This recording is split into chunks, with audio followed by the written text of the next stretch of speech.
Arlene had a condition called sarcoidosis. Sarcoidosis is a sort of an inflammatory process within various tissues of the body, and the heart being involved in some cases. Her situation was a little bit unusual, and it's fairly uncommon in a Caucasian woman. But some of the pieces of her case were very typical in that those patients tend to have a lot of cardiac arrhythmias, rhythm disturbances that are sort of reentrant circuits around these areas of inflammation in the heart that make them very prone to not only heart failure, the symptoms of heart failure, but also these cardiac arrhythmias. And that was really the more life-threatening part of her condition were the arrhythmias. And my heart would beat like 300 and something beats a minute.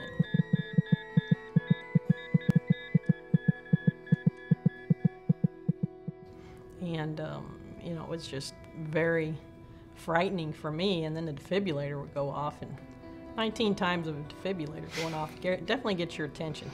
You're afraid to get out of bed and take a shower because that's where it went off the first few times.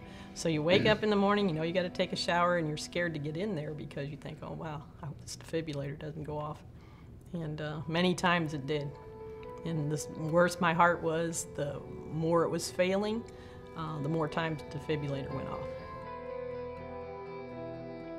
She'd been hospitalized for a week or so, and the doctors decided to send her home. No, I came home one night from the hospital at 6 o'clock at night and went to bed, and I had the best night's sleep of my life. Woke up the next morning, and the part she doesn't know was because she was clinically dead, was she rolled over and talked to me and said she'd had a great night's sleep, and she jumped or surged or whatever, kind of like on television when they do the paddles on a patient and they jump up. Let me tell you, that's real. And then she laid back, and that was it. You know, there was no response. Her eyes were unresponsive and scared me totally to death.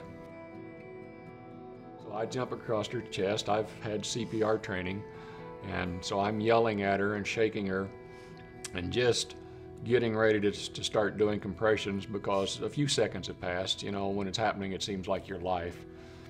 But I'm sure it was a few seconds. The next thing I remember is his face just came into focus. And he's like, calling my name, and I'm like, well, okay, well, what's going on? And he's like, well, did you feel that, or did you know what happened to you? She was shocked so many times at home with her internal defibrillator that your body just can't take it after a while. So if you've never felt a defibrillator, it'll definitely get your attention. I mean, you know, you're not going to get adequate blood flow that your body needs to survive. So she actually was brought back in, and then during that admission ended up getting transplanted.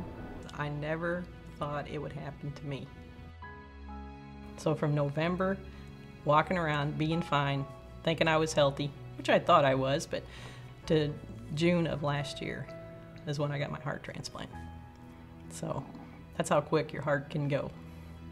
So you just never know. I think that through the efforts of the American Heart Association to fund research, also to educate the public about heart disease, just the educational efforts have been just extremely beneficial in touching people that think they will never ever have to deal with heart disease and cardiovascular disease.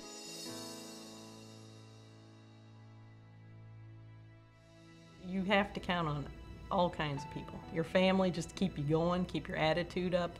You have to count on the doctor's knowledge. You have to count on the research people. You have to count on your friends just to keep you going.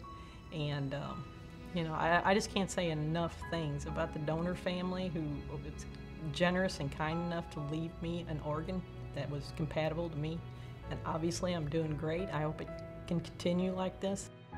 So I'm going to try to take very good care of his heart and try to keep living myself, living for him as well and his family.